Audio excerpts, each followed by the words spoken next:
City cable ప్రేక్షకులకు నమస్కారం. ఎన్నికలు జరుగుతున్న సందర్భంగా ఆయా రాజకీయ పార్టీల తరఫున అసెంబ్లీకి పోటీ చేస్తున్న అభ్యర్థులు మన సిటీ కేబుల్ స్టూడియోకి ఆహ్వానించి వారి ద్వారా నేను ఎమ్మెల్యేనైతే ఈ తిరుపతి మహానగరానికి ఏమేమి చేస్తాను అన్న విషయాల్ని ప్రజలతో మాట్లాడిస్తున్నాము. అలాగే ఈ కార్యక్రమాన్ని చూస్తున్న ప్రజానీకం కూడా 2222-949 అన్న నంబర్కు ఫోన్ చేసి ఎమ్మెల్యే అభ్యర్థితో మాట్లాడవచ్చు. మీరు కూడా ఏదైనా ప్రశ్నలు అడగవచ్చు, సందేహాలు చెప్పవచ్చు, సూచనలు ఇవ్వచ్చు. ఈరోజు మన స్టూడియోకి ప్రస్తుత ఎమ్మెల్యే వైఎస్ఆర్ కాంగ్రెస్ పార్టీ తరఫున మరోసారి అసెంబ్లీకి పోటీ చేస్తున్న భూమన కరుణాకర్ రెడ్డి గారు స్టూడియోకి వచ్చారు. వారికి అందరి తరఫున ఆహ్వానం. Welcome sir. భూమన కరుణాకర్ రెడ్డి గారి గురించి ఎక్కువ చెప్పక్కర్లేదు. జగమెరిగిన బాపనికి జంధ్యమేళ అన్నట్టు ప్రతిరోజు ప్రతి ఇంటి దగ్గర కనిపిస్తూనే ఉన్నారు. ఈ మధ్య ఎక్కడ చూసినా ఎమ్మెల్యేగా నెగ్గినప్పటి నుంచి ప్రతి వార్డులోనూ, ప్రతి వీధిలోనూ, ప్రతి సందులోనూ కనిపిస్తున్నారు ఎమ్మెల్యే గారు కరుణాకర్ రెడ్డి గారు. వారు మళ్ళీ ఇప్పుడు పోటీ చేస్తున్నారు కాబట్టి వారిని మనం ఆహ్వానించినాం ఈ స్టూడియోకి. వారితో మన చర్చా కార్యక్రమం మొదలు పెడుతున్నాం. ఇప్పుడు నేను ఎమ్మెల్యేనైతే తిరుపతి మహానగరానికి ఏం చేస్తాను అనే విషయాలు. హలో, నమస్కారం అండి సార్. మేము మొదలు పెట్టక ముందే మీరు ఫోన్ చేసినారు, చెప్పండి. సార్ మాట్లాడండి. ఉన్నారు, మాట్లాడండి. హలో, చెప్పండి సార్. సార్ వినిపిస్తా ఉంది, మాట్లాడండి. మాట్లాడండి. మాట్లాడుతున్నా. నమస్కారం అండి. నమస్కారము, చెప్పండి. సరే అదేదో టెక్నికల్గా పరాడుకున్నట్టుగా ఉంది. సరే చెప్పండి. ఈ లోపల మిమ్మల్ని మేము ఆహ్వానించినాము. మీరు తిరుపతి మహానగరానికి ఇప్పటికే ఎమ్మెల్యేగా ఉన్నారు, మళ్ళీ కాబోయే ఎమ్మెల్యేని ప్రజానీకం అంటున్నారు. మీరు ఇప్పటివరకు చేసిన పనులు ఏమున్నాయి, మళ్ళీ ఇంకా చేయవలసిన పనులు బాకీ ఏమున్నాయి అన్నది కాస్త చెబుతూ ఉండండి. మధ్య మధ్యలో ఫోన్ మనం అటెండ్ చేస్తూ ఉన్నాం.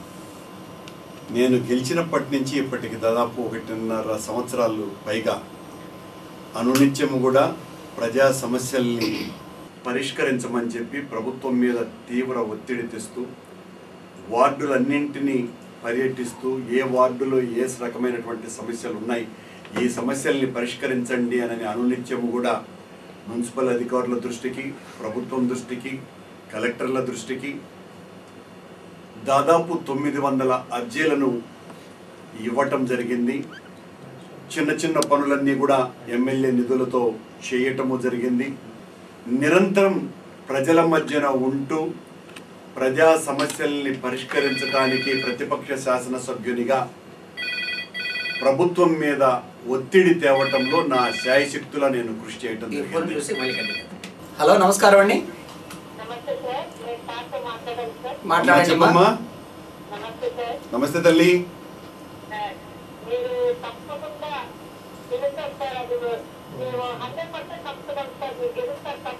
థ్యాంక్ యూ తల్లి, మీ దీవెనలకి.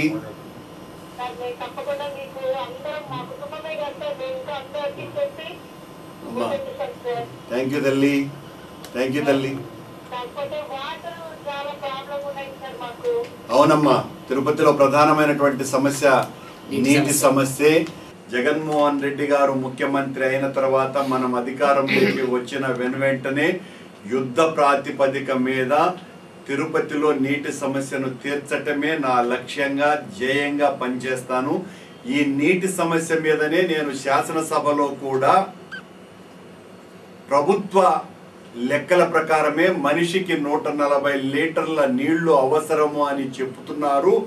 తిరుపతిలో కనీసం 30 లీటర్ల నీళ్లు కూడా మనిషికి అందించటం లేదు. మరి కొన్ని ప్రాంతాలలో అయితే ముత్యాలరెడ్డిపల్లి, జీవకోన ప్రాంతాలలో 20 రోజులకు 25 రోజులకు ఒక్క పూట కూడా నీళ్లు ఇవ్వనటువంటి దుస్థితి ఈ ప్రభుత్వం తెచ్చింది అని శాసనసభలో కూడా నేను పెద్ద ఎత్తున నినదించటం జరిగింది. ఖచ్చితంగా మనం అతి తొందరలోనే, కేవలం 10-12 రోజుల్లోనే అధికారంలోకి రాబోతున్నాం. వచ్చిన వెంటనే ఈ నీటి సమస్యను పరిష్కరించటం మీదనే నా దృష్టి అంతా ఉండి, ఆ రోజున రాజశేఖర్ రెడ్డి గారి మీద ఒత్తిడి తెచ్చి గాలేరి నగరిని ఏ రకంగా అయితే తిరుపతి వైపు మళ్లించి ఈ పక్కనే వెంకటేశ్వర రిజర్వాయర్ అన్నటువంటి దాన్ని ఒక దాన్ని ఏర్పాటు చేయాలా అని నేను చెప్పటము, రాజశేఖర్ రెడ్డి గారు సమ్మతించటము, ఆ రిజర్వాయర్లో దాదాపు 2 టీఎంసీల నీళ్లను అంటే 2 శతకోటి గరపటడుగుల నీళ్లను ఉంచే విధంగా సాగుకు తాగునీరుకి ఏ ఇబ్బంది లేకుండా ఉండేటువంటి ప్రయత్నం రాజశేఖర్ రెడ్డి గారి మరణం తర్వాత పూర్తిగా మరుగున పడింది. రేపు అధికారంలోకి జగనన్న వచ్చిన తర్వాత తిరుపతి ప్రజలకు ఏ పరిస్థితుల్లోనూ కూడా నీటి సమస్య రాకుండా చేయటమే లక్ష్యంగా పనిచేస్తానని మీ అందరికీ సవివరంగా తెలియజేస్తున్నానమ్మా. ఎమ్మెల్యే గారు, మీకు నిన్న కూడా కొంతమంది ఫోన్ చేసి అడిగారు, ప్రస్తుతం ఎమ్మెల్యేగా ఉన్న వాళ్లే కదా ఈ పని చేయాలి, నాకు అధికారం వచ్చిన తర్వాత నేను చేస్తాను అంటున్నారు, ఎమ్మెల్యేగా ఉన్నప్పుడు చేయలేని పని మళ్ళీ ఇప్పుడు ఎట్లా చేస్తాను, ఇప్పుడు చేయవచ్చు కదా, ఎందుకు చేయలేకపోతున్నారని అడుగుతున్నారు వాళ్ళు. చాలా అర్థవంతమైనటువంటి ప్రశ్న.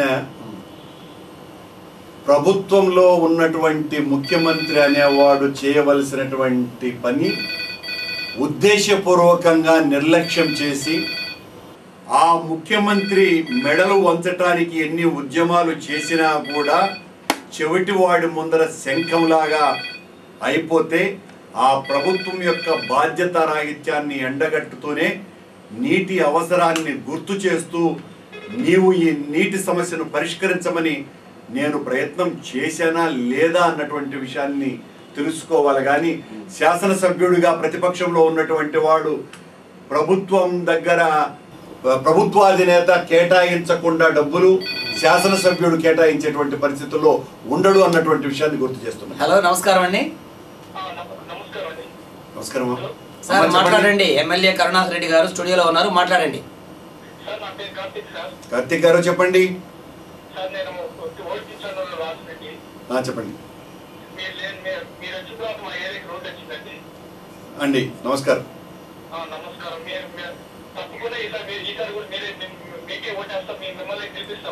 థ్యాంక్ యూ అండి. Thanks for your blessings.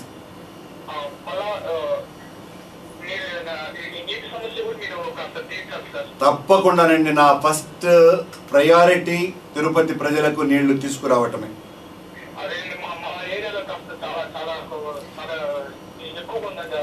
మీ కార్తీక్, మీ ఏరియాలోనే కాదు, తిరుపతిలో ఏ వీధి ఏ వాడ చూసినా ఆ ఉన్నటువంటి వాళ్ళు మా వీధిలోనే ఈ సమస్యను చెప్తారు. కానీ నేను మొత్తం అన్ని వీధులు అన్ని ఇళ్ళు తిరిగినటువంటి వ్యక్తిగా ప్రతి ఇంటికి ఈ నీటి ఎద్దడి ఉన్నది చాలా తీవ్రంగా. ప్రభుత్వం పట్టించుకోలేదు ఈ 4.5 సంవత్సరాలుగా. రేపు ఈ 15 రోజుల తర్వాత యుద్ధ ప్రాతిపదిక మీద నీటికి కేటాయింపులు పెంచి పెద్ద ఎత్తున నీళ్లు తీసుకురావటమే లక్ష్యంగా పనిచేస్తానని ప్రమాణం చేసి చెప్తున్నాను. అంటే మీరు రెండోసారి ఎమ్మెల్యేగా నెగ్గిన తర్వాత ప్రతి ఇంటికి ప్రతిరోజు తాగునీరు వచ్చేటువంటి సౌకర్యం ఏర్పాటు చేస్తారా? 100% నా ధ్యేయము లక్ష్యము తిరుపతి ప్రజలకు దాహార్తిని తీర్చటమే. మళ్ళీ ఇంకొక ప్రశ్న కూడా వేశారు నిన్న ఒక ఆమె లేడీ. సార్, రేపు మళ్ళీ మేము కరుణాకర్ రెడ్డి గారికి ఓటు వేస్తాము, ఆయన నెగ్గుతారు, ఒకవేళ ప్రభుత్వం వాళ్ళది కాకుండా వేరే వాళ్ళది వచ్చింది అనుకుందాం, బహుశా ఆమె అడిగిన ప్రశ్న. ఈ ఫోన్ చూసి మళ్ళీ దానికి సమాధానం చెప్తాను. హలో, నమస్కారం అండి. నమస్తే, మాట్లాడండి అమ్మా. అమ్మా చెప్పండి అమ్మా. అమ్మా చెప్పండి అమ్మా.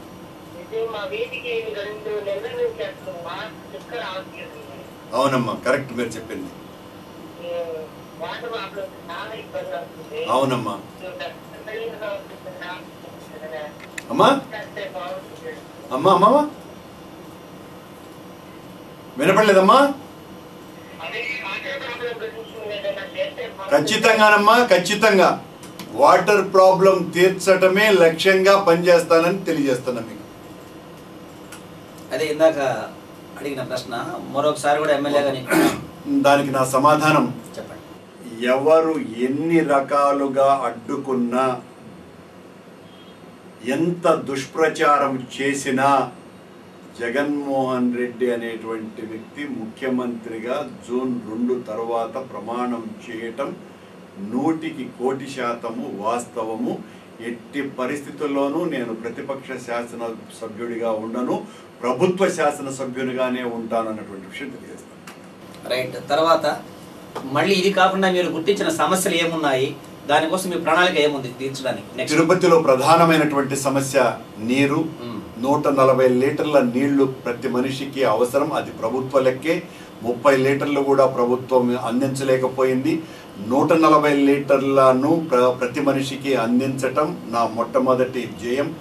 రెండవ ప్రధానమైనటువంటి సమస్య డ్రైనేజీ సమస్య. ఎక్కడ చూసినా భయంకరమైనటువంటి దుర్గంధం. అండర్ డ్రైనేజీలంతా కూడా పొంగి పొర్లటం, ఓపెన్ డ్రైనేజీలను క్లీన్ చేసేటువంటి ప్రసక్తే లేకపోవటం. ప్రతి మధ్యతరగతి వ్యక్తి కుటుంబానికి ఒక పని మనిషి ఉండటం మనకందరికీ కూడా తెలుసు. అలాంటిది తిరుపతి పట్టణంలో 3 కిలోమీటర్ల డ్రైనేజీలకు ఒక్కరంటే ఒక్కరు కూడా పారిశుద్ధ్య కార్మికుడు ఉండనటువంటి పరిస్థితి. ఈ దుస్థితి నుంచి బయటపడవలసినటువంటి అవసరం ఉన్నది. పారిశుద్ధ్య మెరుగుదలే అన్నింటికి అంటే ముఖ్యంగా ప్రామాణికతగా తీసుకొని ప్రభుత్వం మీద ఒత్తిడి తెచ్చి ఎక్కువ మంది పారిశుద్ధ్య కార్మికుల్ని తీసుకురావటం, పెట్టడం, అలాగే దాంతోపాటు ఈ అండర్ డ్రైనేజీ సిస్టాన్ని మెరుగైనటువంటి రీతిలో మార్చటం నా రెండవ ప్రయారిటీ. ఓకే, హలో చెప్పండి చెప్పండి చెప్పండి గోది గారు. ఇప్పుడు మన బాలాజీ పరిస్థితులు మనం ఎవరు పట్టించుకోలేదు. దాని గురించి 2.5 సంవత్సరాలుగా మీరు చాలా కష్టపడుతున్నారు. మీరు చైర్మన్ గా ఉన్నప్పుడు ఏం పట్టించుకోలేదు. ఇప్పుడు పరిస్థితి దాన్ని కాలిపోలేదు. ఇప్పుడు చిరంజీవి గారు వచ్చారు, దాన్ని కాలిపోలేస్తారు. ఇప్పుడు మళ్ళీ ఇప్పుడు 4-5 పార్టీలు అయిపోయినాయి. తిరుమల బాలాజీ పరిస్థితి మీరు కొంచెం ఏం చేయగలుగుతారు? మీరు ఏ పరిస్థితి మీరు గెలుస్తున్నారు? ఖచ్చితంగా తిరుమల బాలాజీ నగర్ లో ఉన్నటువంటి స్థానికులను అక్కడనే ఉంచేటువంటి పరిస్థితి మేము అధికారంలోకి వస్తే జరుగుతుంది. తెలుగుదేశం పార్టీ అధికారంలో ఉండగా కొండ మీద ఉన్నటువంటి స్థానికులందరినీ కూడా కిందికి పంపించేటువంటి కార్యక్రమం చేశారు. మేము అధికారంలో ఉన్నప్పుడు తిరుమల వాసుల మీద ఈగ కూడా వాలకుండా, అక్కడ ఉన్నటువంటి వ్యాపారస్తుల మీద చిన్న దాడులు కూడా జరగకుండా చేసినటువంటి ఘనత మాది.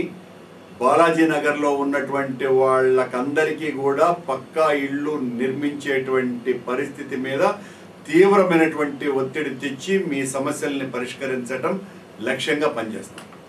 తర్వాత కరుణాకర్ రెడ్డి గారు, మన తిరుమల తిరుపతి దేవస్థానంలో 10,000 నుంచి 11,000 వరకు అవుట్ సోర్సింగ్ ఎంప్లాయీస్ ఉన్నారు. అవునండి. వాళ్ళు చాలా ఇప్పుడు రోజు అడుగుతున్నారు అభ్యర్థులు, మమ్మల్ని పర్మనెంట్ చేస్తారా లేదా, పర్మనెంట్ చేస్తారా లేదా అని. దీనికి సంబంధించి వైఎస్ జగన్మోహన్ రెడ్డి గారే గత ఉప ఎన్నికలప్పుడు కూడా చాలా గట్టిగా హామీ ఇవ్వటం జరిగింది. ఇప్పుడు మళ్ళీ దాన్ని నొక్కి ఒక్కాణిస్తున్నా.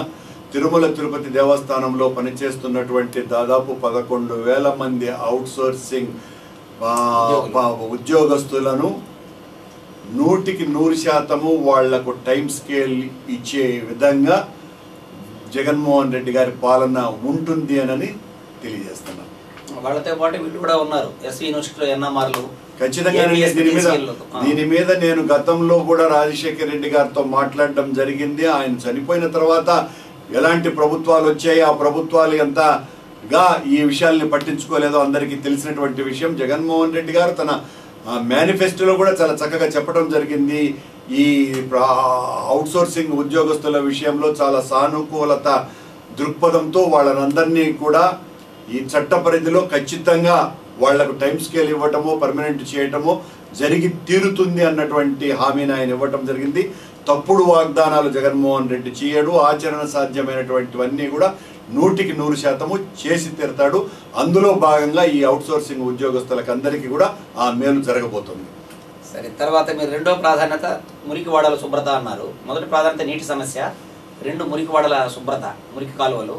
మూడవ ప్రాధాన్యత తిరుపతిలో దాదాపు 15,000 మందికి పైగా అత్యంత దయనీయమైనటువంటి స్థితిలో వాళ్ళ సొంత నివాస గృహాలు లేకుండా తీవ్రమైనటువంటి ఇబ్బందులు పడుతూ 5-6 పొడవు వెడల్పుల అడుగులున్నటువంటి ఇళ్లల్లో 6-7 మంది నివసిస్తున్నారు. ఇంటి బాడుగలు కట్టుకోలేకపోతున్నారు. వీళ్ళకందరికీ కూడా పక్కా గృహాలు నిర్మించి ఇవ్వటమే కార్యక్రమంగా ఉంటుంది. దీనికి సంబంధించి కూడా జగన్మోహన్ రెడ్డి గారు చాలా సుస్పష్టంగా పదే పదే చెప్తున్నారు. నేను అధికారంలోకి వచ్చిన తర్వాత ప్రతి సంవత్సరము కూడా 10 లక్షల ఇళ్ళు ప్రతి సంవత్సరము కట్టి వచ్చే 5 ఏళ్లలో 50 లక్షల ఇళ్ళు కట్టించి తీరుతాము అని చెప్పారు. అందులో భాగంగా తిరుపతిలో ఇళ్ళు లేనటువంటి ప్రతి ఒక్కరికి కూడా ఇళ్ళు కట్టించేటువంటి బాధ్యతను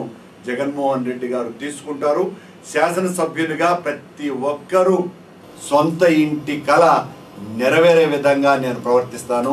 వాళ్లకు ఖచ్చితంగా 100% సొంత ఇల్లు దొరికి. ప్రేక్షకులకి మరోసారి గుర్తు చేస్తున్నాము, తిరుపతి అసెంబ్లీ స్థానం నుంచి వైఎస్ఆర్ కాంగ్రెస్ పార్టీ తరఫున పోటీ చేస్తున్న భూమన కరుణాకర్ రెడ్డి గారు ప్రస్తుత ఎమ్మెల్యే, మళ్ళీ రెండోసారి పోటీ చేస్తున్నారు. వారు మన స్టూడియోలో ఉన్నారు. వారితో మాట్లాడాలంటే 22222949 నంబర్కి ఫోన్ చేయండి. మీ టీవీలో సౌండ్ తగ్గించుకొని మాట్లాడాల్సి ఉంటుంది. హలో, నమస్కారం అండి.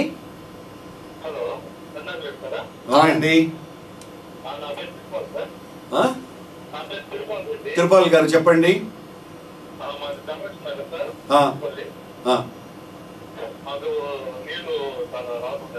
అవునన్నా, అవును.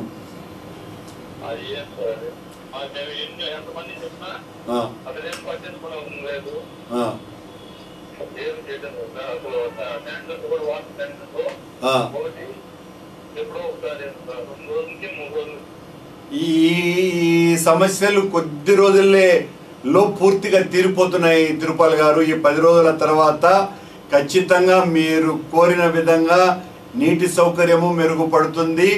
ఈ ప్రభుత్వాలు చేయలేకపోయినా ఈ దద్దమ్మ ప్రభుత్వాలు ఈ 4.5 సంవత్సరాలలో ఖచ్చితంగా మీకు రోడ్డు వస్తుంది, నీళ్ల పరిస్థితి మెరుగుపడుతుంది. ఓకే, తర్వాత మీ 4వ ప్రాధాన్యత చెప్పండి. తిరుపతి మహానగరాన్ని దృష్టిలో ఉంచుకోండి. తిరుపతిలో రేషన్ కార్డులు లేకుండా దాదాపు 10-12 వేల కుటుంబాలు ఉన్నాయి. వీళ్ళకందరికీ కూడా తెల్ల రేషన్ కార్డులు ఇవ్వటం, వీళ్ళకందరికీ కూడా పెన్షన్లను పెంచటం. జగన్మోహన్ రెడ్డి ఈ విషయంలో కూడా చాలా సుస్పష్టంగా చెప్పడం జరిగింది. ఏ వార్డుల్లో అక్కడే ప్రభుత్వ శాఖను తీసుకొని వచ్చి 24 గంటల లోపల ప్రతి ఒక్కరికి కూడా తెల్ల రేషన్ కార్డులు అర్హులైనటువంటి వాళ్ళకందరికీ ఇప్పించటం జరుగుతుంది. అలాగే పెన్షన్లను 60 సంవత్సరాలు నిండినటువంటి వాళ్ళకే పరిమితి చేసి ప్రతి ఒక్కరికి కూడా వృద్ధులకు, వితంతువులకు 700 రూపాయల పెన్షన్ ఇవ్వటము, వికలాంగులకు 1000 రూపాయల పెన్షన్ ఇవ్వటము. తిరుపతిలో ఎంతమంది అయితే అర్హులో వాళ్ళకందరికీ కూడా ఒక్క రోజు కూడా ఆలస్యం కాకుండా అందరికీ పెన్షన్లు ఇప్పించేటువంటి బాధ్యతని తీసుకోవడం జరుగుతుంది.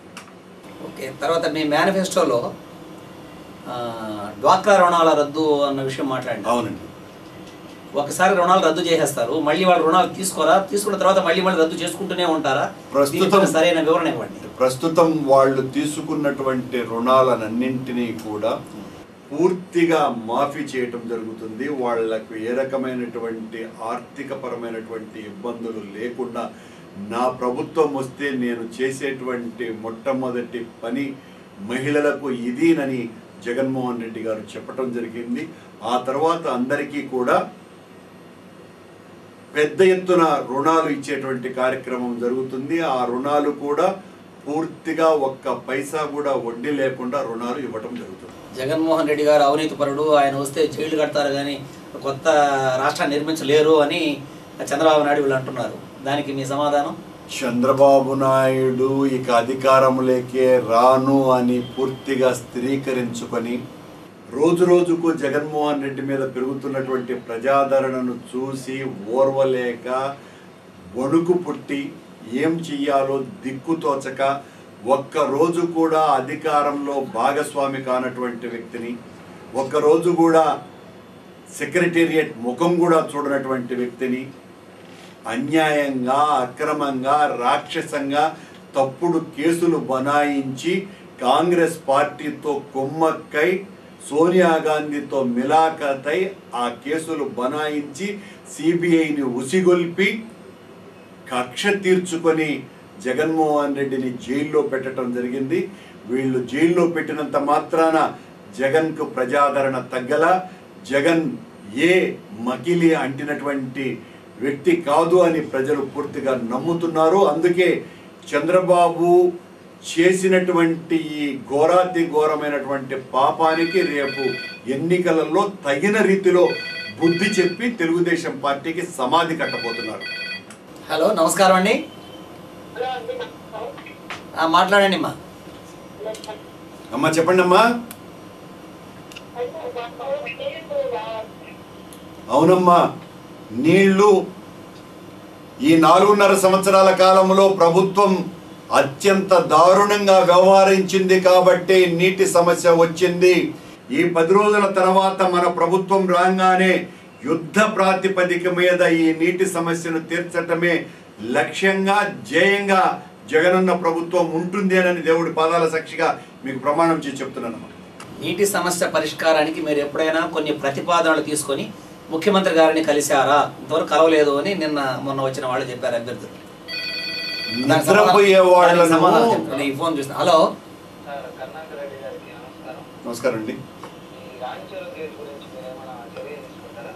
రాయల్ చెరువు గేటు దగ్గర అండర్వే బ్రిడ్జ్ నిర్మించవలసినటువంటి అవసరం ఉన్నదని ఇప్పటికే రైల్వే మినిస్టర్ దృష్టికి, రైల్వే అధికారుల దృష్టికి తీసుకువెళ్ళాను మిత్రమా. మీరు చెప్తున్నటువంటి నీటి సమస్య శాసనసభలోనే చాలా తీవ్రంగా ముఖ్యమంత్రి ఉండగా మీరు చేసినటువంటి అన్యాయం ఇది అని ఎలుగెత్తి మాట్లాడినటువంటి వ్యక్తిని నేను. ఆ కిరణ్ కుమార్ రెడ్డిని సమాధానం ఇవ్వమని చెప్పండి. నేను నీటి సమస్య మీద మాట్లాడానో లేదో అతనితో. ఈ నిద్రపోతున్నటువంటి రాజకీయ నాయకులు కాదు నాకు చెప్పాల్సింది, అడగాల్సింది. హలో, నమస్కారం అండి. హలో హలో, మాట్లాడండి అమ్మా. అమ్మా నమస్కారం. అమ్మా లక్ష్మి గారు చెప్పండి తల్లి.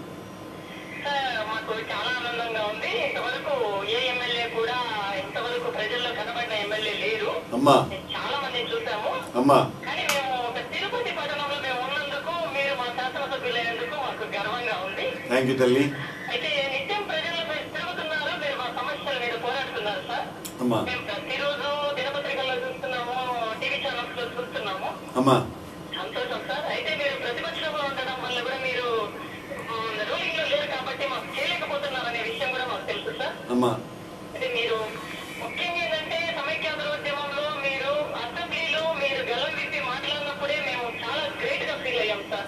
అమ్మా మాకు ఇంత పెద్ద గ్రేట్ లీడర్ ఉన్నందుకు మేము చాలా హ్యాపీగా ఉంది. థ్యాంక్ యూ మా. సార్ మేము ఒకటే అయితే మేము చెప్పగలుగుతున్నాము, దేవుడి పాదాలు చెప్తున్నాము, తప్పకుండా ఈసారి తప్పకుండా మీరు ఎమ్మెల్యే అభ్యర్థిగా అఖండ మెజారిటీతో మీరు గెలుపొందుతారు. అందులో మీరు భయపడాల్సిన అవసరం లేదు సార్. తప్పకుండా ప్రజలంతా మీ పక్షాలు ఉన్నారు సార్. థ్యాంక్ యూ తల్లి. సార్ అయితే ఒక్కటే ఒక సమస్య సార్ మేము కూడా మీకు వినవించుకోవాలనుకుంటున్నాం. అమ్మా చెప్పండి. సార్ మీరు అందరికీ ఇప్పటి వరకు చెప్తూనే ఉన్నారు, వాటర్ సమస్య అధికంగా ఉంది. అవును. మరి మేమందరం కూడా నీటి సమస్యతో బాధపడుతున్నాము. అమ్మా మీ గవర్నమెంట్ వచ్చిన తర్వాత తప్పకుండా ఈ నీటి సమస్యను తీర్చేదానికి మీరు ప్రయత్నం చేయండి సార్. నేను మొదటి నుంచి చెప్తున్నటువంటి విషయం కూడా అదేనమ్మా. నేను శాసనసభ్యుడైన తర్వాత అటు అసెంబ్లీలోనూ ముఖ్యమంత్రితోనూ ఇటు మున్సిపల్ అధికారులతోనూ అనునిత్యము కూడా ఈ నీటి ఎద్దడి ఇంత తీవ్రంగా ఉందినని నేను ఒక్కడనే ఒత్తిడి చేయటమే కాకుండా అనేక సార్లు వేలాది మందితో ధర్నాలు చేయటం జరిగింది, రాస్తారోకలు చేయటం జరిగింది. తిరుపతిలో నీటి సమస్య ఎంత దారుణంగా ఉందో చెప్పటం జరిగింది. డిఆర్సి మీటింగ్, నేను అసెంబ్లీ సభ్యుడు అయిన తర్వాత ఒకే ఒక డిఆర్సి మీటింగ్ చిత్తూరులో జరిగితే ఈ చిత్తూరు జిల్లా ఇన్ఛార్జి మంత్రిగా ఉన్నటువంటి వ్యక్తిని పూర్తిగా అడ్డుకొని నీటి సమస్యను తీర్చండి అని పెద్ద ఎత్తున ఆ రోజున ఆ డిఆర్సి మీటింగ్లో కూడా గొడవ కూడా చేయటం జరిగింది. కానీ వాళ్ళు ఏమాత్రం కూడా స్పందించలా. కేవలం ఆ అధికారాన్ని వాడుకోవటానికి తప్ప వాళ్ళు ప్రజా సమస్యలను తీర్చలా. రేపు జగనన్న వస్తాడు, జగనన్న వస్తే రాజశేఖర రెడ్డి గారు ఏ రకంగా అయితే ప్రజా సమస్యల పట్ల నిబద్ధతతో ఉండి సమస్యలను పరిష్కరించాడో అంతకంటే ఎక్కువ పట్టుదల ఉన్నటువంటి జగనన్న ఈ సమస్యలన్నింటినీ కూడా పరిష్కరిస్తాడని సవినయంగా మీకు తెలియజేస్తున్నాను తల్లి. కరుణాకర్ రెడ్డి గారు, మీకు నిజంగానే ధన్యవాదాలు తెలియజేస్తున్నాం మేము కూడా. ఎందుకంటే మళ్ళీ మాట్లాడదాం దాని గురించి. హలో, నమస్కారం అండి. నమస్తే సార్. సార్ మాట్లాడండి కరుణాకర్ రెడ్డి గారితో. సార్ నమస్తే సార్. నేను ఉమాపల్లి శ్రీకృష్ణ సార్. అన్న చెప్పండి. మీరు అన్ని బాగున్నాయి కదా సార్. అన్న సరిగా వినిపించట్లేదు, స్పష్టంగా మాట్లాడండి. అవునన్నా, నువ్వు చెప్పింది 100% కరెక్ట్. ముత్యాల్ రెడ్డిపల్లె అనేటువంటి మాట ప్రత్యేకంగా అసెంబ్లీలో ముఖ్యమంత్రితో నేను నా వాణిని వినిపించినప్పుడు ఈ ముత్యాల్ రెడ్డిపల్లెలో 2 నెలలు 6 నెలలకు కూడా నీళ్లు రానటువంటి ప్రాంతాలు ఉన్నాయి. ముఖ్యమంత్రి గారు, మీరు నిద్రపోతున్నారు, ఈ సమస్యను పట్టించుకోండి అని శాసనసభలో ముత్యాల రెడ్డిపల్లె పేరు మొదటిసారి వినిపించినటువంటి వ్యక్తిని నేనేననే విషయాన్ని మీకు గుర్తు చేస్తున్నా. రేపు మన ప్రభుత్వం వస్తుంది, వచ్చిన తర్వాత ముత్యాల రెడ్డిపల్లెకు పూర్తిగా తెలుగుగా కనెక్షన్స్ అన్ని కూడా ఇప్పించడం జరుగుతుంది. 2వ పైప్ లైన్ కూడా ఆల్మోస్ట్ పూర్తవుతుంది. వెనువెంటనే నీళ్లు వచ్చేటువంటి ప్రయత్నం చేస్తాం. అంటే మీరు మీ ఎమ్మెల్యే నిధుల నుంచి కనీసం కొంత వాటర్ ట్యాంక్ ద్వారా నీళ్లు సరఫరా చేసి దాదాపు నా ఎమ్మెల్యే నిధులతో 6 ట్యాంకర్లను పెట్టడం జరిగిందండి. 6 ట్యాంకర్లు తిరుగుతూనే ఉన్నాయి. అయినా కానీ సాల్టం లేదు మన వాళ్ళకి. ఎలా చాలుతాయండి? రోజుకు 140 లీటర్ల నీరు మనిషికి అవసరమైతే అక్కడ ఉన్నటువంటి కైలాసగిరి రిజర్వాయర్ లో ఉన్నటువంటి నీటి సామర్థ్యం 0.27 టీఎంసీల సామర్థ్యం. అది మనకు కనీసం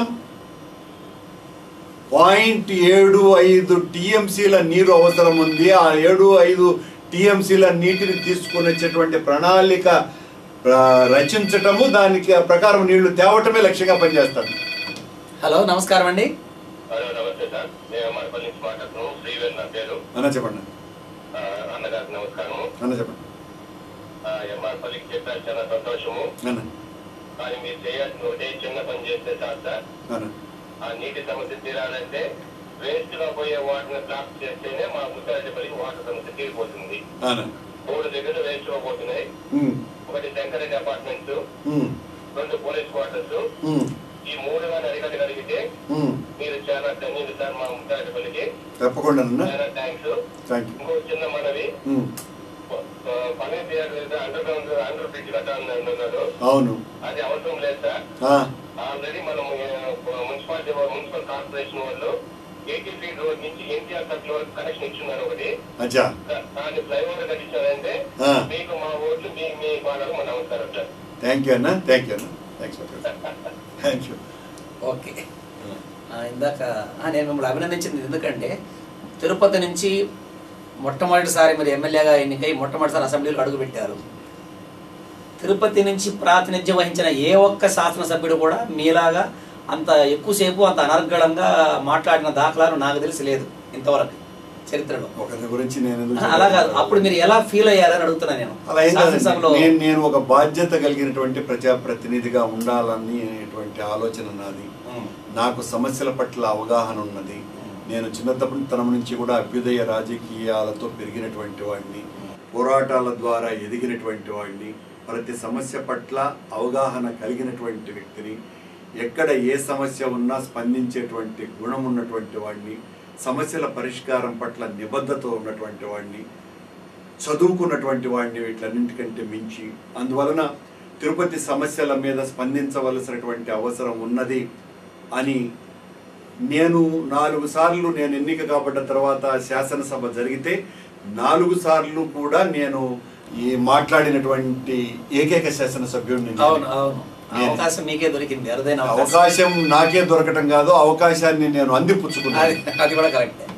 హలో, నమస్కారం అండి. నరసింహ గారు చెప్పండి. చెప్పండి నరసింహ గారు.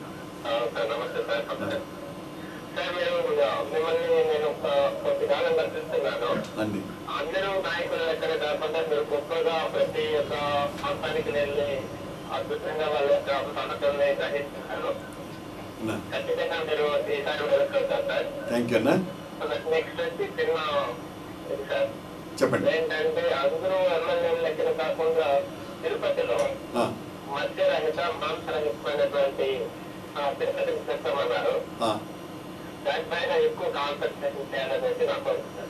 దీనికి నా సమాధానం అండి, మీరు చెప్పిన దానికి నరసింహులు గారు, నేను వ్యక్తిగతంగా తిరుపతిలో చాలా పవిత్రమైనటువంటి నగరం కనుక దీన్ని మద్యరహిత ప్రాంతంగా ప్రకటించాలన్నటువంటిది నా ఉద్దేశం. అందుకే నేను శాసనసభ్యునిగా ప్రమాణం చేసినటువంటి 2వ రోజునే ఈ సమస్య మీద ఆమరణ నిరాహార దీక్ష కూర్చోవటం జరిగింది. తిరుపతిలో దయచేసి మద్యాన్ని నిషేధించండి, కనీసం ఒక 7-8 కిలోమీటర్ల దూరం వరకు ఈ బాధలు లేకుండా చేయండినని. ప్రభుత్వం స్పందించలా, నా దీక్షను భగ్నం చేసింది, నన్ను అరెస్ట్ చేసింది. ఆ తర్వాత కూడా నేను దీని మీద 4-5 సార్లు ధర్నాలు కూడా చేయటం జరిగింది. ఇప్పటికీ నేను హైకోర్టులో పిల్ వేయటం జరిగింది. నేను పిల్ వేస్తే దాన్ని అడ్డుకుంటున్నటువంటి వ్యక్తులు ఎవరో కూడా మీ అందరికీ కూడా తెలుసును. మద్యం ఏరులై పారించాలా అని కోరుకుంటున్నటువంటి వ్యక్తులు రాజకీయ నాయకులుగా చలామణి అవ్వటం చాలా బాధాకరమైనటువంటి విషయం. తర్వాత ఇప్పుడు మీ పరిపాలన కనుక రూలింగ్లోకి వచ్చినట్లయితే ఆ తర్వాత తిరుపతిలో మద్యరహిత నగరంగా తయారు చేస్తారా? ఏ ఒక్క బ్రాందీ షాప్ కూడా తిరుపతిలో కనిపించకుండా చేస్తారా? నేను ఖచ్చితంగా జగన్మోహన్ రెడ్డి గారిని ఈ విషయంలో ఒత్తిడి తేవాలని మాత్రం నిర్ణయించుకున్నా. ఎట్టి పరిస్థితుల్లో కూడాను తిరుపతి పవిత్రతను కాపాడవలసినటువంటి అవసరం ఉన్నది. జగన్మోహన్ రెడ్డి గారు వింటారు అన్నటువంటి నమ్మకం ఉన్నది. మద్యానికి అతను చాలా వ్యతిరేకి. తిరుపతి పవిత్రతను కాపాడాలన్నటువంటి చిత్తశుద్ధి జగన్లోనూ ఉన్నది కనుక నా మాట వింటారు అన్నటువంటి నమ్మకం ఉన్నది.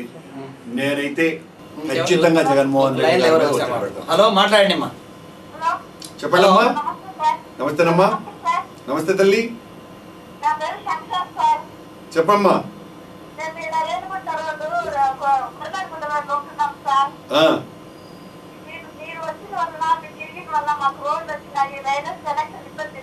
అమ్మా థ్యాంక్ యూ తల్లి, ధన్యవాదాలు మీకు.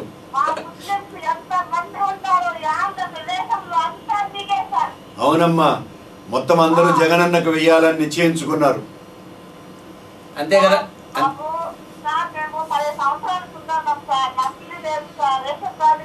చెప్పానమ్మా, ఇప్పుడే ఆ విషయం చెప్పాను. జగనన్న వస్తే మీకు ఖచ్చితంగా రేషన్ కార్డు వస్తుంది, ఇల్లు ఖచ్చితంగా. ఓకే అమ్మా, ధన్యవాదాలమ్మా.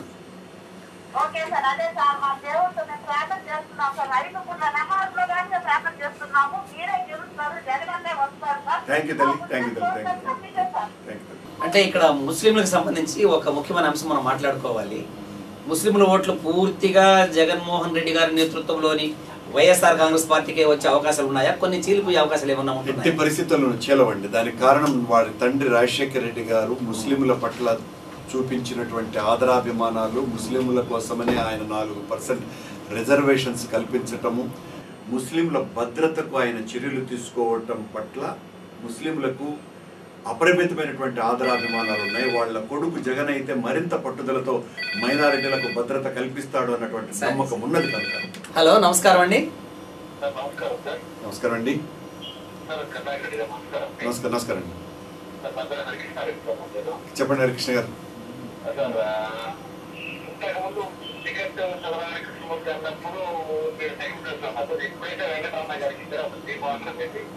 మళ్ళీ ప్రజలు మిమ్మల్ని నమ్ముతున్నారు సార్. మళ్ళీ ఈ రోజు దీక్ష పట్టాం కదా సార్. కాకపోతే ఇంకొక చిన్న సార్, మీరు సాధారణమైన వ్యక్తి, ముందుగానే మీరు ఆస్తులు ప్రకటించి మీరు ముందుగా ట్యాక్సులు కట్టడం, ఇన్కమ్ ట్యాక్స్ ఇచ్చి మీరు ముందుగా కట్టడం అని అదొక చర్చలు జరుగుతుంది ప్రజల్లో. అవునండి, నేనేం అపరిమితమైనటువంటి ధనవంతుడిని కాదండి. నాకు ప్రభుత్వం లెక్కలు చూపించమని చెబుతుంది కాబట్టి అఫిడవిట్లో దాని ప్రకారం నాకున్నటువంటి ఆస్తుల్ని ప్రకటించడం జరిగింది తప్ప అంతకు మించి ఏం లేదు. ఎవరు నామినేషన్ వేసినా అది చట్ట ప్రకారం ఇవ్వాలి కదా, అది అందులో భాగమే. ముస్లిం ఓట్ల గురించి మనం ముస్లింలు జగన్మోహన్ రెడ్డి గారిని మరింత ఎక్కువగా నమ్ముతున్నారు. దానికి తోడు ఇప్పుడు ముస్లింలను ఊచకోత కోసినటువంటి మైనారిటీల భద్రతకి అనుమానం కలిగించే విధమైనటువంటి పాలన తెచ్చినటువంటి మోడీతో చంద్రబాబు నాయుడు గారు చేతులు కలిపిన తర్వాత ఇక ముస్లింలు ఎవ్వరూ కూడా తెలుగుదేశం పార్టీకి ఓట్లు వేసేటువంటి పరిస్థితి లేదు. ఖచ్చితంగా జగనన్నకే వేయాలని వాళ్ళు నిశ్చయించుకున్నారు. అంటే దేశమంతా మోడీ గాలి వీస్తోంది, ఈ రాష్ట్రంలో కూడా చంద్రబాబు నాయుడు గారే గెలుస్తారు అని ఎక్కువ మంది చెబుతూ ఉన్నారు. వీళ్ళు మన విసనకర్రను మనం తీసుకొని విసురుకుంటూ ఊరంతా ఈ గాలే వీస్తుంది అనుకునేటువంటి వాళ్ళ గురించి మాట్లాడుకోవాల్సినటువంటి పని లేదు. హలో, నమస్కారం అండి. హలో హలో అది సరిగా రాలేదు. అంటే మోడీ నాయకత్వంలో భారతదేశం అంతా కూడా మంచి హవా ఉంది. దేశంలో మన విసనకర్ర విసురుకుంటూ ఈ గాలే దేశమంతా వీస్తోంది అని అనుకునే వాళ్ళని మనం చేయగలిగింది ఏమీ లేదు. అంటే ఖచ్చితంగా సీమాంధ్రలో 100% వీస్తున్నటువంటి గాలి జగన్ గాలి తప్ప మరొకటి కాదు. తెలుగుదేశం మరి అయితే ఒక్క నిమిషం. హలో, నమస్కారం అండి సార్. నమస్తే, మాట్లాడండి సార్. కట్ అయిపోయింది. అంటే ఎక్కువ మంది కాంగ్రెస్ నుంచి వెళ్ళిపోయిన వాళ్ళు తెలుగుదేశంలో చేరారే కానీ వైఎస్ఆర్ కాంగ్రెస్ పార్టీలో చేరకపోవడానికి కారణం ఏమంటారు? వాళ్ళు చేసిన ఏకైక మంచి పని ఏదైనా ఉంది అని అంటే మా పార్టీలోకి రాకపోవటం. ఎందువల్లంటే వాళ్ళెవ్వరూ కూడా రాజశేఖర్ రెడ్డి గారికి నిజమైనటువంటి అభిమానులు కాదు. ఈ 5 సంవత్సరాల కాలం పూర్తిగా ప్రభుత్వంలో ఉండి ప్రజలకు ఏ మేలు చేయకుండా దోపిడీ చేసినటువంటి వాళ్ళంతా కూడా తెలుగుదేశం పార్టీలోకి వెళ్ళటం జరిగింది. రాజశేఖర్ రెడ్డి గారిని నిజంగా ప్రేమించిన వాళ్ళంతా కూడా వాళ్ళు మామూలు కార్యకర్తలైనా మొదటే జగన్కు అండగా నిలబడటం జరిగింది. వాళ్ళే రేపు శాసనసభ్యులుగా రాబోతున్నారు. ఆ ప్రభుత్వంలో భాగస్వాములై ప్రజలకు రాజశేఖర రెడ్డి గారి మేలు చేయబోతున్నారు. తర్వాత తిరుపతికి సంబంధించి అవిలాల చెరువు ఉంది. ఇక్కడ అనేక సమావేశాలు అక్కడ పెడుతున్నారు, చెరువుని పాడు చేస్తున్నారని. దీనికి సంబంధించి సుప్రీంకోర్టులో కూడా ఒక కేసు ఉంది. అవును. ఆ చెరువు సంరక్షణకు మీరు ఎటువంటి చర్యలు తీసుకోబోతున్నారు? అంటే అవిలాల మీ పరిధికి రాదా? పరిధి కాదండి, చంద్రగిరి పరిధికి వస్తుంది. ఆయన మీ ప్రభుత్వం తరఫున ఏదైనా ఖచ్చితంగా నా తమ్ముడు శాసనసభ్యుడు అవుతాడు అక్కడ. చెవిరెడ్డి భాస్కర్ రెడ్డి 100% అతనికి కూడా విజన్ ఉన్నది. ఖచ్చితంగా అలాంటి కార్యక్రమాలు, మంచి కార్యక్రమాలు చేయటంలో అతను ముందుంటాడు. అవిలాల చెరువును పరిరక్షించటం 100% చేస్తాడు. మళ్ళీ ఇక్కడ కపిల తీర్థం నుంచి నీళ్ళంతా కూడా వృధాగా వెళ్ళిపోతుంది. ఆ కాలం వెంబడి సిమెంట్ రోడ్డు వేశారు. దాన్ని వెంటనే పగలగొట్టే కార్యక్రమం చేస్తాం మనం అధికారంలోకి రాగానే. అది నిన్న అడిగారు. ఈ పరిస్థితుల్లోనూ కూడా కపిల తీర్థం దగ్గర నుంచి ఆ మాలవాడి గుండం దారంతా కూడా జేఎన్ఎన్యూఆర్ఎం స్కీమ్ కింద నిధులు వస్తే ఆ నిధులతో ప్రజలకు మేలు చేయవలసినటువంటి రోడ్లు వేయటం కానీ పక్కా గృహాలు కట్టించటం కానీ చేయకుండా నీళ్లు ఇంకిపోకుండా ఈ పనికిమాలిన కాంక్రీట్కు ఆ డబ్బులు వాడినారు అంటే ఈ ప్రభుత్వం ఎంత దుర్మార్గంగా తిరుపతి ప్రజలకు ద్రోహం చేసిందో ఇంతకంటే ఉదాహరణ మరొకటి లేదు. ప్రజల్ని అర్థం చేసుకోవాల్సిందిగా కోరుతున్నా. రేపు మా ప్రభుత్వం వచ్చిన తర్వాత ఆ బండలన్నీ కూడా, ఆ కాంక్రీట్ అంతా కూడా పగలగొట్టడమే లక్ష్యం. హలో, నమస్కారం అండి. కట్ అయింది. తర్వాత వీళ్ళు బాలకృష్ణ నిన్న సమావేశాల్లో మాట్లాడుతూ అవినీతిలో నిపుణుడు జగను, అభివృద్ధికి చంద్రబాబు అని అంటున్నారు. 9 సంవత్సరాల తన పరిపాలనా కాలమంతా కూడా ఈ రాష్ట్రంలో ఉన్నటువంటి ఏ ఒక్క వర్గ ప్రయోజనాలను కాపాడకుండా కేవలం ప్రచార మాధ్యమాలతో మాత్రమే పొగిడించుకొని. ఈ ఫోన్ చూసి మళ్ళీ కంటిన్యూ చేస్తాం. హలో, నమస్కారం అండి. మాట్లాడండి సార్. టీవీలో సౌండ్ తగ్గించుకోండి సార్. సార్ మీ టీవీలో సౌండ్ తగ్గించాలి. చెప్పండి. నమస్కారం అండి. సార్, ఇక్కడ ఎమ్మాలపల్లిలో నీటి ప్రాబ్లం ఉందని చెప్పారు, కరెక్టే అది. కానీ మున్సిపాలిటీ నుంచి వేసే నీళ్లు కొంతమంది నైట్ ఇది వల్ల మిషన్లు పెట్టి లాగేస్తున్నారు సార్. వచ్చేది నెలకు ఒకసారి నీళ్లు.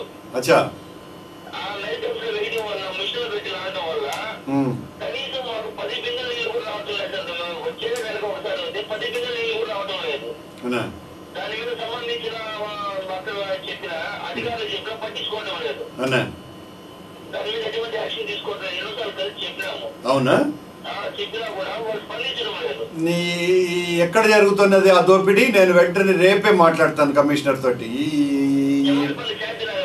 శాంతినగర్ లో శాంతినగర్ లో ఎవరు దోపిడీ చేస్తున్నారు ఈ నీటిని?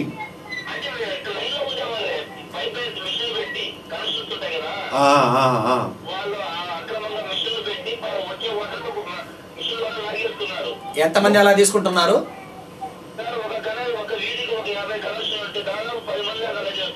ఖచ్చితంగా మున్సిపల్ కమిషనర్ గారి దృష్టికి వెంటనే తీసుకెళ్తానన్నా. ఈ సమావేశం అయిన వెంటనే ఆ కమిషనర్ గారితో మాట్లాడడం జరుగుతుంది ఆ విషయానికి సంబంధించి. తన 9 సంవత్సరాల పరిపాలనా కాలంలో ఏ రోజు కూడా ప్రజలకు మేలు చేయలేదు కాబట్టి ఈ 10 సంవత్సరాలుగా చంద్రబాబు నాయుడుని అధికారానికి దూరంగా ఉంచినారు. అభివృద్ధి చేయలేదు కనుక తన హయాంలో ప్రభుత్వ రంగ సంస్థలన్నింటినీ కూడా ప్రైవేటీకరణ చేసినటువంటి వ్యక్తి చంద్రబాబు నాయుడు. చివరకు మన పక్కన ఉన్నటువంటి గాజుల మండ్యం, చిత్తూరు షుగర్ ఫ్యాక్టరీలను కూడా తెగనమ్మినటువంటి వ్యక్తి, మనకు ఉద్యోగాలను తీసివేసినటువంటి వ్యక్తి, ఆర్టీసీని ప్రైవేటు పరం చేయాలని కంకణబద్ధుడైనటువంటి వ్యక్తి, ప్రపంచ బ్యాంకుతో ఒప్పందాలు కుదుర్చుకొని ప్రభుత్వ ఉద్యోగాలన్నీ కూడా తీసివేసి చివరకు మన తిరుపతిలో ఉన్నటువంటి ప్రజా ప్రభుత్వ ఆసుపత్రి అయినటువంటి రూయా హాస్పిటల్లో కూడా యూజర్ ఛార్జెస్ విధించినటువంటి వ్యక్తి. 20 రూపాయలు యూజర్ ఛార్జ్ విధించినాడా లేదా ఈ కార్యక్రమం చూస్తున్నటువంటి నా ప్రజలను, తిరుపతి ప్రజలను అడుగుతున్నాను నేను. అలాంటి వ్యక్తి అభివృద్ధి కాముకుడు అని ప్రకటిస్తే నమ్మటానికి ఎవరు కూడా సిద్ధంగా లేరు. తన మొత్తం 9 సంవత్సరాల పాలన అంతా కూడా అభివృద్ధి నిరోధకత్వంగా ఉన్నది కాబట్టే రెండవసారి కూడా రాజశేఖర రెడ్డి గారిని అత్యధికమైనటువంటి మెజారిటీ ఇచ్చి గెలిపించారు. ఇప్పుడు పూర్తిగా తెలుగుదేశం పార్టీ చెతికిల పడే విధంగా చేయబోతున్నారు ప్రజలు. హలో, నమస్కారం అండి. నమస్కారం అన్న.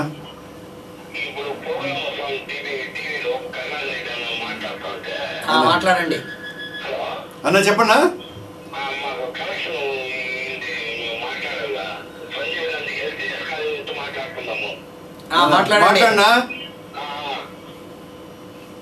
మాట్లాడండి, మీ సమస్య ఏంటి? చెప్పండి, మీ సమస్య చెప్పండి.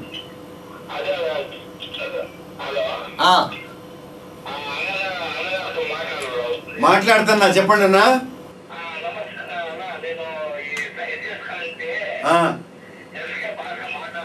చెప్పు భాషమై.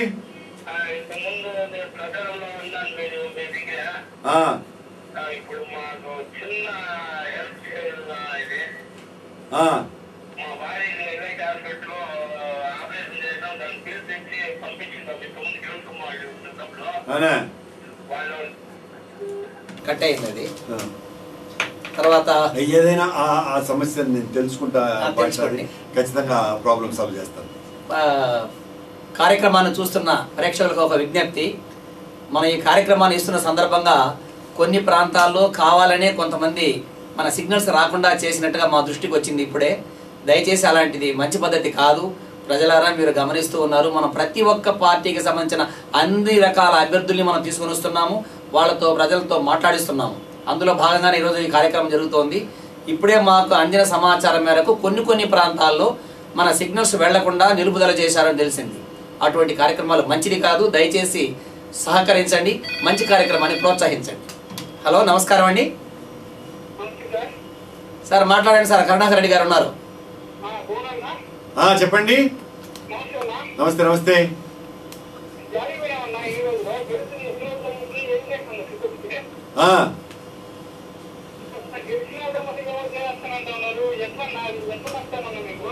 నువ్వు నమ్మద్దన్నా, నమ్మేవాళ్ళు నమ్ముతారు. సరేనా? నన్ను నమ్మేవాళ్ళు తిరుపతిలో లక్షల మంది ఉన్నారు. నేను ఏం చేశాను, ఏం చేస్తున్నాను అని నువ్వు విమర్శించాలనుకునేదానికే విమర్శిస్తే నేనేమి బాధపడను.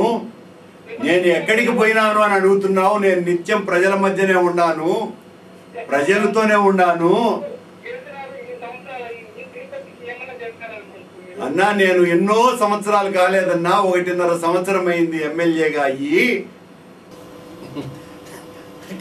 కావాలనే విమర్శించడానికి ప్రతిపక్షానికి సంబంధించినటువంటి వాళ్ళు ఉంటారు కూడా. నాకేం బాధ లేదు వాటి గురించి. ఇటువంటి వాటిని ఎదుర్కోవటం నాకు వెనతో పెట్టినటువంటి విద్య. బాలకృష్ణ గారు జగన్ గారిని గురించి ఇలా చెప్పడం ద్వారా ఒక సెలబ్రిటీగా ఆయన మాటలు ప్రజల్లోకి వెళుతుంది కదా, ఆ మేరకు మీ పార్టీకి నష్టం ఉంటుందా ఉండదా?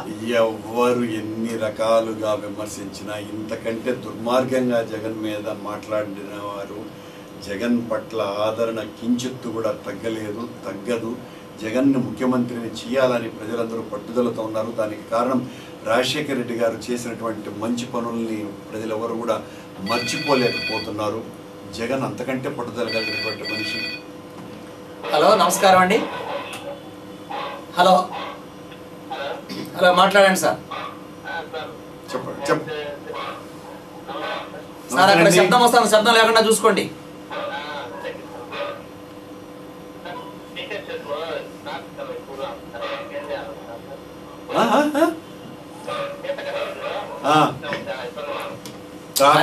ట్రాఫిక్ సమస్య, ఓకే, అది పోలీసు అధికారులతో మాట్లాడుతూ దాన్ని చేస్తారులేండి దాని గురించి. ఓకే, పార్టీ పరంగా కొన్ని ఇబ్బందులు ఎదుర్కొంటున్నారు కదా మీరు, జైలుకి వెళ్ళిన పార్టీ వీళ్ళు ఏం చేస్తారు? విమర్శలు చాలా సహజమైనటువంటి విషయం రామచంద్ర గారు. ఫోన్ చూస్తాము. హలో, నమస్కారం అండి. నమస్తే అండి. మీరు ఖచ్చితంగా గెలుస్తారు సార్, మెజారిటీ ఓట్లతో కరుణాకర్ రెడ్డి గారు ఖచ్చితంగా గెలుస్తారు సార్. జగన్ ఫామ్ చేశారు గవర్నమెంట్ ఖచ్చితంగా సార్. అవునండి, ఖచ్చితంగా ఫామ్ చేస్తారు. ఖచ్చితంగా ఫామ్ చేస్తారు సార్. మీరు ఒక్కటి విజ్ఞప్తి చేస్తాను సార్. సార్ మీ జగన్ సార్ ఫామ్ చేస్తారు, మీకు మంత్రి పదవి ఖచ్చితంగా వస్తుంది సార్. సార్ అప్పుడు తిరుపతిని మర్చిపోకూడదు సార్. మీరు అలాంటి విషయాలు ఎందుకులేండి కానీ జగన్ తిరుపతిని మర్చిపోవటం అనేది, తిరుపతిని మర్చిపోవడం ఏముంది, 24 గంటలు తిరుగుతూనే ఉన్నారు. Okay okay. తర్వాత పార్టీ పరంగా మీకున్నటువంటి ప్లస్ పాయింట్స్ ఏమి చెప్పండి ఇప్పుడు ఎన్నికల్లో? రాజశేఖర్ రెడ్డి గారిని, ఆయన చేసినటువంటి మంచి పనులని ప్రజలు పూర్తిగా విశ్వసించటం. జగన్మోహన్ రెడ్డి ఈ 4.5 సంవత్సరాల కాలంలో ప్రజల మధ్యనే నిరంతరం ఉండటం, ప్రజా సమస్యల మీద స్పందించటం, పోరాడటం, వాళ్ళ నాయనలో ఉన్నటువంటి పట్టుదలను, నిబద్ధతను, దీక్షను ప్రజలు జగన్మోహన్ రెడ్డిలో చూడటం. ఈ జగన్ వస్తేనే ప్రభుత్వం మంచిది వస్తుంది అన్నటువంటి నమ్మకం ఉండటం. ప్రతిపక్ష నాయకుడిగా కూడా ఘోరంగా విఫలమైనటువంటి చంద్రబాబు నాయుడు అధికారంలో ఉండగా ప్రజలకు ఏం చేయలేదు, ప్రతిపక్షంలో ఉండగా ప్రజల సమస్యల పట్ల ఏమాత్రం కూడా స్పందించకుండా పోయినటువంటి తీరు.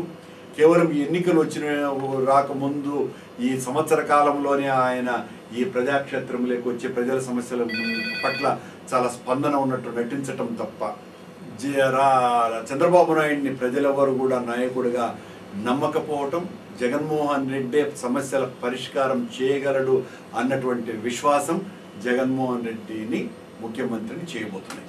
అంటే అనుభవం ఉన్న వ్యక్తిగా చంద్రబాబు అయితే బాగుంటుంది రాష్ట్రాన్ని పునరుద్ధరించడానికి లేదా పునర్నిర్మించడానికి. ఆయన అనుభవం ఈ రాష్ట్రాన్ని చిన్నాభిన్నం చేసిందని, ఆయన అనుభవం ఈ రాష్ట్రాన్ని 2గా చీల్చి పారేసిందని, ఆయన అనుభవం నాది 2 కళ్ళ సిద్ధాంతం, నా పార్టీ 2 చోట్ల బ్రతకాల తప్ప ఈ రాష్ట్రం చీలిపోయినా నాకే బాధ లేదు అని చీల్చినటువంటి వ్యక్తి యొక్క అనుభవం ప్రజలకు మేలు కలిగిస్తుందంటే నమ్మటానికి ప్రజలు ఎవరు కూడా సిద్ధంగా లేరు. ప్రేక్షకులకు మనవి, మరో 10 నిమిషాల్లో ఈ కార్యక్రమం ముగిసిపోతుంది. ఈలోపు ఎవరైనా ఒకరిద్దరు ఫోన్ చేసి మాట్లాడడానికి అవకాశం ఉంటుంది అంతే. తర్వాత జగన్మోహన్ రెడ్డి గారు సమైక్యం ముసుగు వేసుకున్న విభజనవాది అని చాలా విమర్శలు వచ్చాయి ఆయన పైన.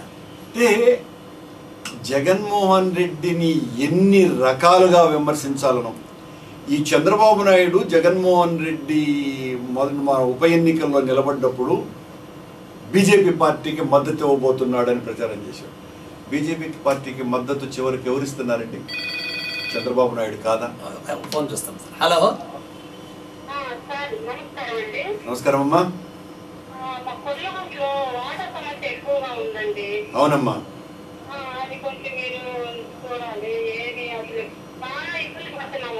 అవును తల్లి, మీరు 100% వాస్తవం చెప్తున్నారమ్మా.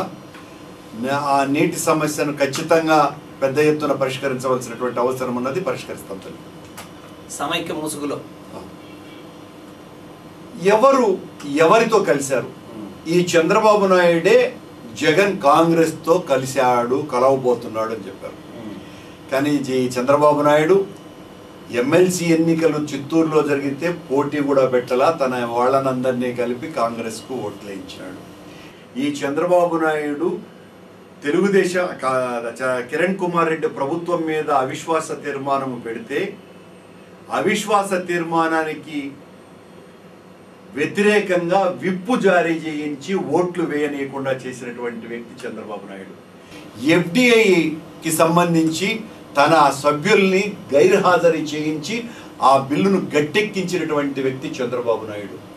అడుగడుగున కాంగ్రెస్ పార్టీతో కుమ్మక్కైనటువంటి చంద్రబాబు నాయుడేమో జగన్మోహన్ రెడ్డి కాంగ్రెస్లో కలిసిపోతాడు, పిల్ల కాంగ్రెస్, ఈయన బీజేపీతో కలుస్తాడు. ఇన్ని విమర్శలు చేసినటువంటి వ్యక్తి ఏమో కాంగ్రెస్తోనూ కలిసినాడు, అది ఆచరణలో చూపించినాడు ఈ 4.5 సంవత్సరాల కాలంలో. ఇప్పుడు సాక్షాత్తు బీజేపీతోనే పొత్తు కుదుర్చుకొని నరరూప రాక్షసుడు మోడీ, ఈ మోడీ ఒక్కరోజు కూడా పాలన సాగించడానికి అర్హుడు కాదు అని చెప్పినటువంటి చంద్రబాబు నాయుడు ఈరోజు మోడీని ప్రధానిని చేయటం నా జీవిత ధ్యేయం అని ప్రచారం చేస్తూ ఉంటే వీళ్ళు చెప్పినటువంటి విమర్శలు ప్రజలు నమ్ముతారు జగన్మోహన్ రెడ్డి మీద అని అనుకుంటే అంతకంటే తీవ్రమైనటువంటి విషయం మరొకటి లేదు. అంటే ఇంకోటి కూడా ఉంది, కాంగ్రెస్ వాళ్ళతో కుమ్మక్కయ్యి ఈయన జైలు నుంచి బెయిల్ తెచ్చుకున్నారు, లేకపోతే ఇంకా జైల్లోనే ఉండేవాడు. కుమ్మక్కి అయ్యి ఉంటే రెండో రోజే బెయిల్ తెచ్చుకొని ఉండేవాడు. 18 నెలలు జైల్లో ఉండవలసినటువంటి అవసరం లే.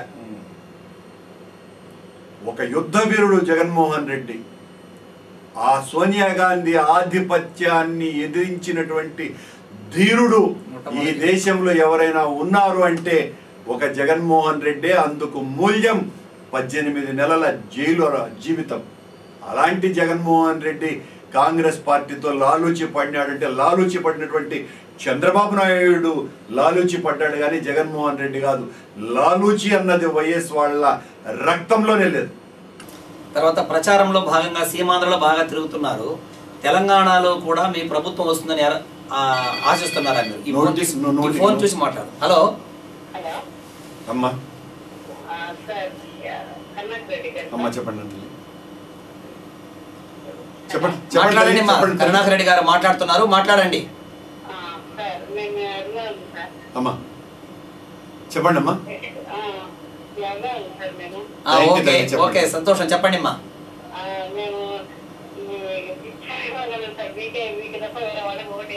థ్యాంక్ యూ తల్లి, థ్యాంక్ యూ తల్లి, థ్యాంక్ యూ. మీ అభిమానానికి ధన్యవాదాలు అమ్మా. సార్ చెప్పండి.